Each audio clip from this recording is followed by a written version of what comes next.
Michelin, le leadership par sa foi et par l'espérance.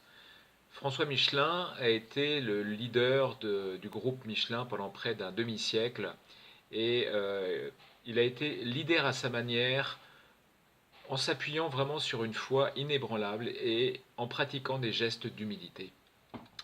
Sa foi lui a donné vraiment la confiance en soi, une confiance inébranlable, qui faisait dire à son entourage, il dégageait une incroyable force, une confiance en soi qu'il semblait puiser de ses convictions catholiques. C'est probablement cette foi qui l'a poussé, contre tout son entourage de l'époque, à développer une intuition stratégique, le pneu radial. Véritable révolution technologique qui permettra au groupe Michelin de devenir le premier fabricant mondial de pneus. Aux collaborateurs persuadés que l'allongement de leur durée de vie allait diminuer le renouvellement de ces pneus, il répliqua qu'au contraire, la satisfaction client serait d'une grande fécondité. La suite lui donna raison. Son humilité, chevillée à sa foi, était légendaire et il avait beaucoup de méfiance vis-à-vis de l'argent. Il a aussi souligné que la vraie richesse est dans les hommes et non dans l'argent. Si gagner de l'argent est un objectif, l'argent reste un serviteur pour réaliser le bien commun. Et il aimait aussi à parler de son grand-père. Il disait, quand j'ai vu comment mon grand-père vivait, j'ai compris que l'argent c'était très commode, mais que si l'on n'y prend pas garde, c'est comme une drogue.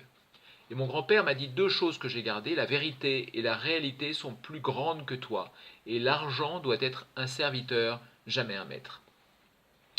On retrouvait cette humilité dans sa façon de se vêtir, dans la simplicité de son bureau à Clermont, dans l'immense déférence qu'il avait à l'égard des personnes qu'il croisait ou recevait, quel que fût leur rang. Ce qui compte finalement pour ce patron chrétien, c'est le sentiment d'une œuvre qui le dépasse et donc d'une appartenance. Faire quelque chose qui ait du sens. C'est une dimension qui permet au patron de réaliser l'unité de sa mission. Pourquoi? Parce que chacun a envie d'être reconnu, rien ne se fait sans les hommes. La grandeur de ce patron, de ce monsieur, était dans sa capacité à se rendre proche de chacun et de comprendre son interlocuteur.